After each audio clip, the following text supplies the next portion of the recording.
C'était un samedi matin lorsque je me suis réveillée avec un bruit étrange.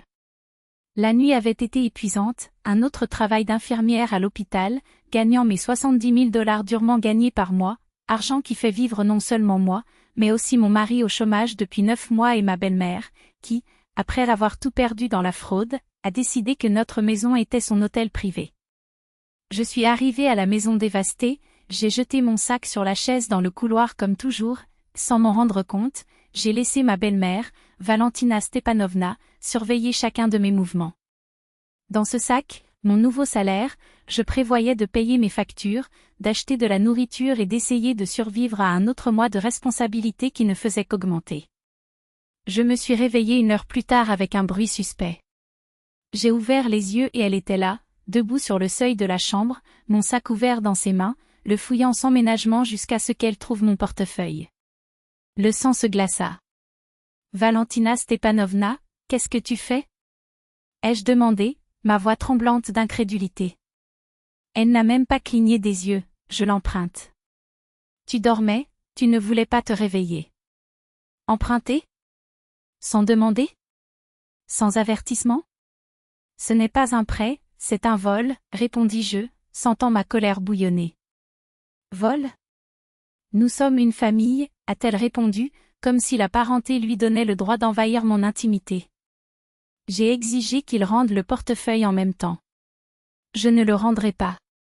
J'ai besoin d'argent. Il en faut. Alors demandez. Tu refuses toujours, a-t-elle justifié, comme si deviner mes réponses était une excuse pour enfreindre mes règles.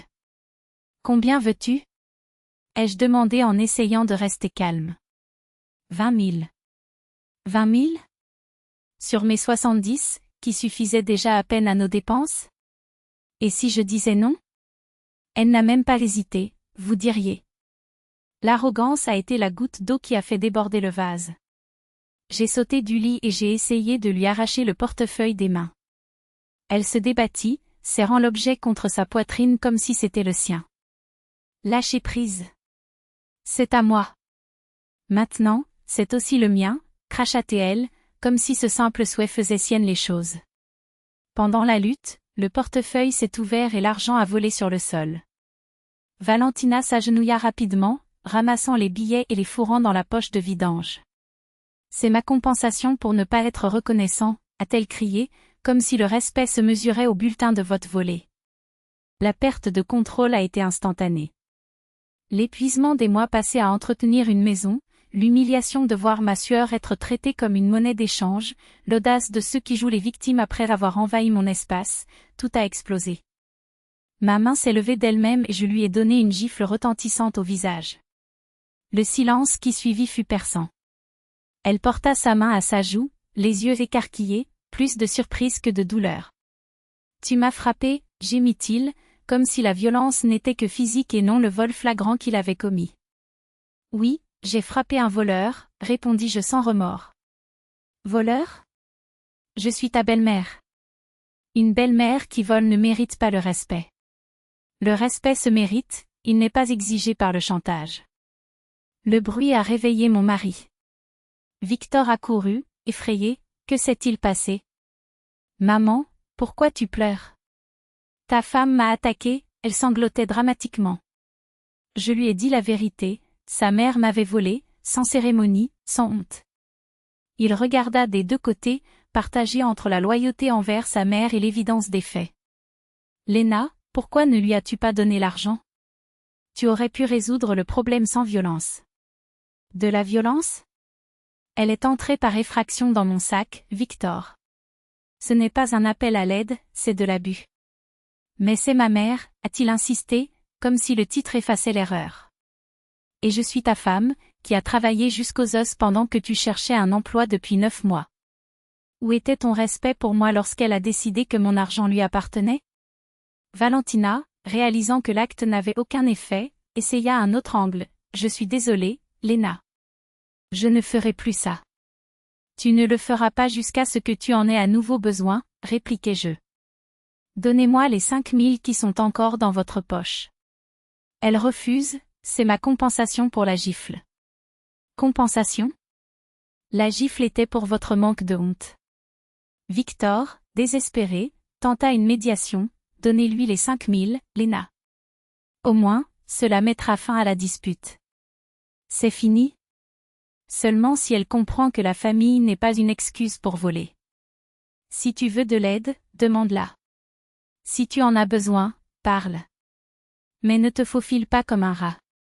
Ce jour-là, quelque chose s'est brisé pour toujours.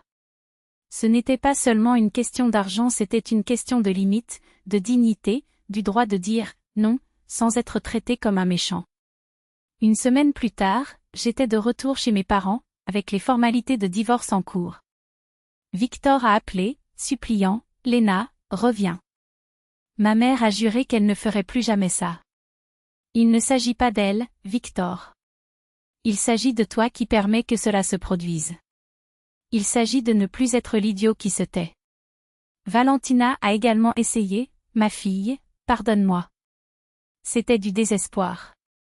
Le désespoir ne justifie pas la malhonnêteté. Si nécessaire, coulez.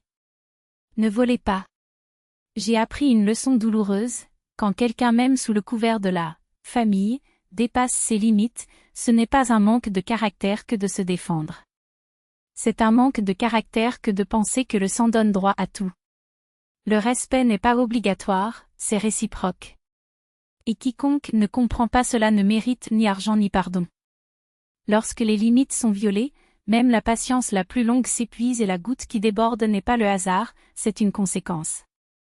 Chaque excuse boiteuse, chaque promesse creuse, chaque regard oblique comme si j'étais responsable de ne pas avoir financé une énième erreur, tout cela s'accumule, couche par couche, jusqu'à ce que les dégâts soient irréparables.